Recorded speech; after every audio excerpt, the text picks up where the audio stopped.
आज हम आपको दो मछलियाँ और एक मेंढक की कहानी सुना रहे हैं।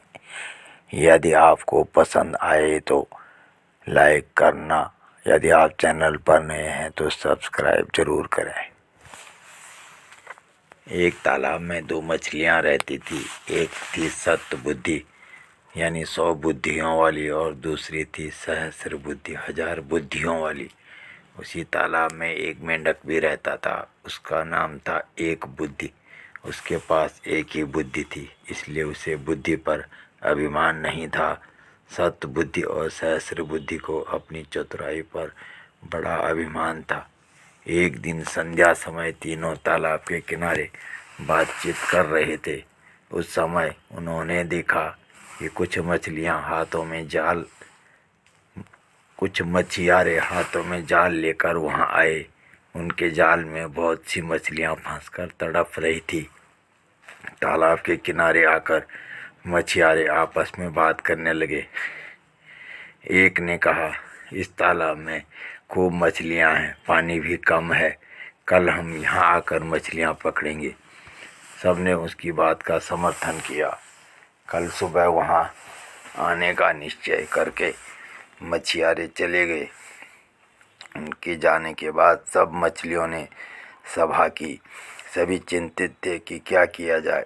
सबकी चिंता का उपहास करते हुए सहस्र बुद्धि ने कहा, डरो मत, दुनिया में सभी दुर्जनों के मन की बात पूरी होने लगे तो संसार में किसी का रहना कठिन हो जाएगा।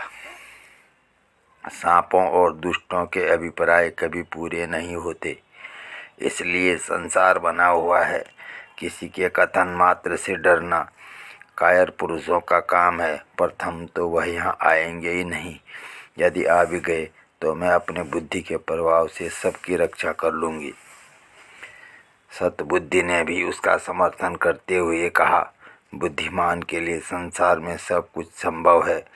जहाँ वायु और प्रकाश की भी गति नहीं होती, वहाँ बुद्धिमानों की बुद्धि पहुँच जाती है। किसी के कथन मात्र से हम अपने पूर्वजों की भूमि को नहीं छोड़ सकते। अपनी जन्मभूमि में जो सुख होता है वह स्वर्ग में भी नहीं होता। भगवान ने हमें बुद्धि दी है, भय से भगाने के लिए नहीं, बल्कि भय का युक्तिपूर्ण सामना करने के लिए। तालाब की मछलियों को तो सत बुद्धि और सहस्र बुद्धि के आश्वासन पर भरोसा होगा, लेकिन एक बुद्धि मेंढक ने कहा, मित्रों, मेरे पास तो एक ही बुद्धि है। वह मुझे यहाँ से भाग जाने की सलाह देती है। इसलिए मैं तो सुबह होने से पहले ही इस जलाशय को छोड़कर अपनी पत्नी के साथ दूसरे जलाशय में चला जाऊंगा। यह कहकर वह अपनी मेंढकी को लेकर तालाब से चला गया। दूसरे दिन वचन अनुसार वही मछियारे वहाँ आए। उन्होंने तालाब में जाल बिछा दिया। तालाब की सभी मछलियाँ जाल में फंस गई। सतबुद्धि और सहस्र बुद्धि ने बचाव के लिए बहुत से पैंतरे बदले, किंतु मछियारे भी अनाड़ी नहीं थे। उन्होंने चुन चुन कर सब मछलियों को जाल में बांध लिया और सब ने तड़प कर प्राण दे दिए। संध्या समय मछियारों ने मछलियों से भरे जाल को कंधे पर उठा लिया। सतबुद्धि और सहस्र बुद्धि बहुत भारी मछलियाँ थी, इसलिए इन दोनों को उन्होंने कंधे पर और हाथों पर लटका दिया था। उनकी दुर्वस्था देखकर मेंढक ने मेंढकी से कहा, देख प्रिय, मैं कितना दूरदर्शी हूँ। जिस समय सतबुद्धि कंधों पर और सहस्र बुद्धि हाथों में लटकी जा रही है, उस समय मैं एक बुद्धि इस छोटे से जलाशय के निर्मल जल से आनंद विहार कर रहा हूँ। इसलिए मैं कहता हूँ कि विद्या से बुद्धि का स्थान ऊंचा है, और बुद्धि में भी सहस्र बुद्धि की अपेक्षा एक बुद्धि होना अधिक व्यावहारिक है।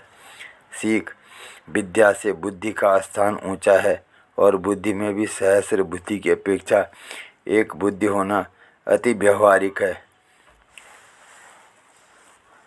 धन्यवाद।